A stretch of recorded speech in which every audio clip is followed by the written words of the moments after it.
नमस्कार दोस्तों, मैं आपकी दोस्त दीपिका शर्मा आप सभी का स्वागत करती हूं आपके अपने चैनल भारत डेली न्यूज पे। आज हम 5 फरवरी दिन हो चुका है शुक्रवार 2021 की सभी ताज़ा खबरों पर नजर डालेंगे, जिसमें हम जानेंगे इस राज्य में ऑनलाइन जुआ खेलना होकर अपराध हो सकती है 2 साल की सजा। मंत्रिमंडल की बैठक आज। हिमाचल में भारी बर्फबारी, इतनी सड़कें बंद, सेना में भर्ती होने वाले युवाओं को लाना होगा यह प्रमाण पत्र। जानिए मेघा प्रोत्साहन योजना के बारे में। पॉक्सो कानून के खिलाफ सुप्रीम कोर्ट के फैसले को महिला आयोग ने दी चुनौती। इसके साथ साथ राष्ट्रीय मनोरंजन, खेल, मौसम, सभी समाचारों पर विस्तार से नजर डालते हैं। तो चलिए शुरू करते हैं आज की बड़ी खबरें। हिमाचल मंत्रिमंडल की बैठक आज। बजट सत्र और शिक्षण संस्थानों पर होगा फैसला। राजधानी शिमला में भारी बर्फबारी के बावजूद हिमाचल मंत्रिमंडल की बैठक शुक्रवार को राज्य सचिवालय में होगी। मुख्यमंत्री जयराम ठाकुर की अध्यक्षता में होने जा रही इस बैठक में बजट सत्र की तिथियां निर्धारित करने का निर्णय लिया। बजट सत्र 26 फरवरी के बाद संभावित है। शुक्रवार को तय हो जाएगा कि इससे कब रखा जाएगा और कब तक रखा जाना है। कोरोना संकट के चलते सरकार ने 6 सत्र को रद्द कर दिया था। ऐसे में इस सत्र के लिए निर्धारित कार्य आगे टाल दिए गए हैं। ऐसे में बजट सत्र में जहां आगामी वित्तीय वर्ष का बजट पारित होना है, वहीं कई अहम मामलों पर भी चर्चा होगी। सूत्रों के अनुसार मंत्रिमंडल में जो सदस्य शिमला की बैठक में शामिल नहीं हो पाएंगे, उन्हें वर्चुअल जोड़ा जा सकता है। हिमाचल में भारी बर्फबारी, 650 सड़कें बंद, 400 बसें फंसी, बसों में पर्यटकों की मस्ती। हिमाचल प्रदेश की राजधानी शिमला, पर्यटन नगरी मनाली, डलहौजी और धर्मशाला में नदी में गुरुवार को नए साल की पहली बर्फबारी हुई। हिमाचल प्रदेश में जारी भारी बर्फबारी में 3 नेशनल हाईवे समेत करीब 650 सड़कें बंद हो गई। प्रदेश भर में 472 रूट प्रभावित हुए। परिवहन निगम की 400 से अधिक बसें जगह जगह पर फंस गई। हिमाचल में 8 जिलों में ऊंचाई वाले क्षेत्रों में बर्फ के लकातक हो गए। प्रदेश में घूमने वाले सैलानी बर्फबारी के बीच जमकर मस्ती करने लगे। हिमाचल पुलिस की बड़ी कामयाबी, 30 करोड़ की हेरोइन के साथ विदेशी नागरिक किया गिरफ्तार। सेना भर्ती में आने वाले युवाओं को अपने साथ लाना होगा कोविड-19 प्रमाण पत्र। हिमाचल प्रदेश कृषि विश्वविद्यालय पालमपुर में 1 से 12 मार्च तक होने वाली सेना भर्ती में भाग लेने वाले युवाओं को कोविड-19 प्रमाण पत्र लाना होगा। प्रतिभागियों के लिए मास्क, दस्ताने और हैंड सैनिटाइजर अनिवार्य होगा। सेना भर्ती कार्यालय मंडी में निदेशक कर्नल एम राजा राजन ने बताया कि जिला मंडी, कुल्लू, लाहौल स्पीति के युवाओं के लिए भारतीय थल सेना में सैनिक सामान्य ड्यूटी, सैनिक लिपिक, स्टोर कीपर, सैनिक तकनीकी, एविएशन, गोला बारूद प्रशिक्षण एवं सैनिक तकनीकी नर्सिंग सहयोगी पदों की भर्ती 1 से 12 मार्च तक पालमपुर कृषि विवि में होने जा रही है। मेगा प्रोत्साहन योजना में अब ऑनलाइन कोचिंग लेंगे विद्यार्थी।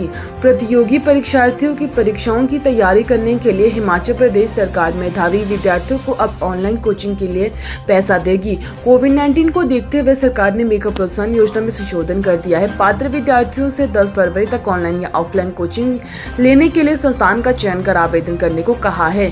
12वीं कक्षा में पढ़ने वाले कॉलेज के पात्र 500 विद्यार्थियों को सरकार योजना में कोचिंग देने के लिए 1 लाख रुपए की राशि देती है। सालाना 2.50 लाख आय वाले परिवारों के विद्यार्थी इस योजना का लाभ उठा सकते हैं। WHO की वेबसाइट पर भारतीय नक्शे के गलत चित्रण पर सरकार ने जताई आपत्ति। सरकार ने गुरुवार को बताया कि विश्वविद्यालय स्वास्थ्य संगठन WHO की वेबसाइट पर भारतीय नक्शे के गलत चित्रण का मुद्दा विश्व निकाय के समक्ष पूरी दृढ़ता के साथ उठाया गया। इसके बाद WHO ने पोर्टल पर स्पष्टीकरण के लिए एक डिस्क्लेमर तैयार किया और विदेशी राज्य मंत्री वी मुरलीधर ने राज्यसभा को एक पत्र में लिखित उत्तर में यह सही जानकारी दी।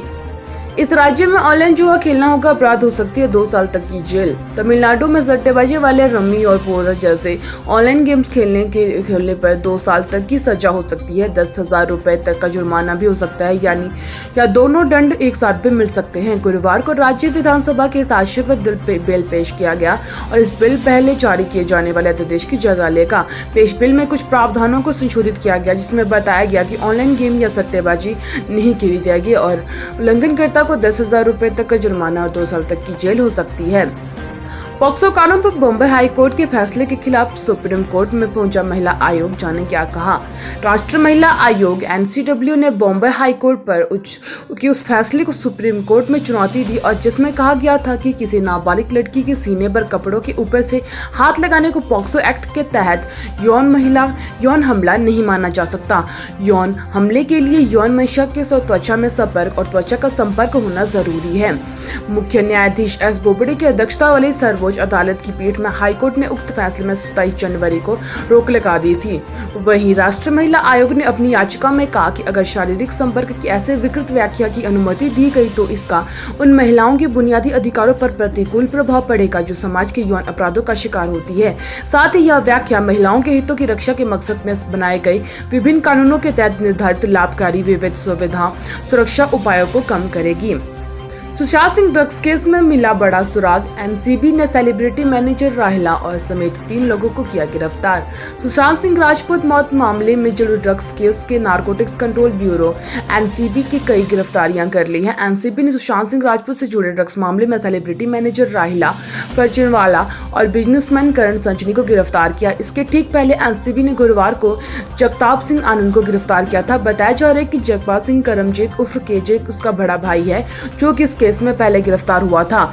जगताप केजे अन्य के बीच कई ट्रांजैक्शंस हुए हैं और एनसीबी सोर्स के मुताबिक जगताप ड्रग्स में कारोबार में शामिल था और अब एनसीबी से पूछताछ करेगी और सच बुलवाने की कोशिश करेगी। अटल अभ्युदय योजना बुजुर्गों के लिए सरकार ला रही है खास स्कीम, जानिए इसके बारे में कैसे होगा इसका फायदा। अटल अभ्युदय योजना केंद्र की मोदी सरकार ने बुजुर्गों का खास ख्याल रखने के लिए योजना पर काम करना शुरू कर दिया। इसे अटल अभ्युदय योजना का नाम दिया गया। अब तक की मेरी जानकारी के मुताबिक इस योजना के तहत सभी जिलों में बुजुर्गों की बेहतर देखभाल के लिए वृद्धाश्रम खोले जाएंगे। महिलाओं के लिए यहाँ खास व्यवस्था होगी। साथ ही सभी राज्यों में इसके लिए बेहतर इलाज के लिए केयर सेंटर की स्थापना की जाएगी जो सभी राज्यों में आसानी में स्थापित किए जाएंगे। इसके साथ ही बुजुर्गों के लिए पहले से चले आ रहे पीएमश्री स्कीम का भी इसमें विलय किया जाएगा। खेल समाचार, भारत वर्सेस इंग्लैंड का भारत में प्रदर्शन खराब, सिर्फ 22% मैच जीते हैं। चेन्नई में 36 साल से भी जीत नहीं सका 4 टेस्ट की सीरीज का पहला मैच आज सुबह 9:30 बजे से चेकअप स्टेडियम में। तो ये थे आज की डेली अपडेट। उम्मीद है आपको ये वीडियो अच्छी लगेगी। मेरे चैनल को लाइक शेयर और सब्सक्राइब जरूर कर लीजिएगा। वीडियो देखने से आपसे धन्यवाद। कल लोग आपसे फिर मुलाकात होता है। धन्यवाद।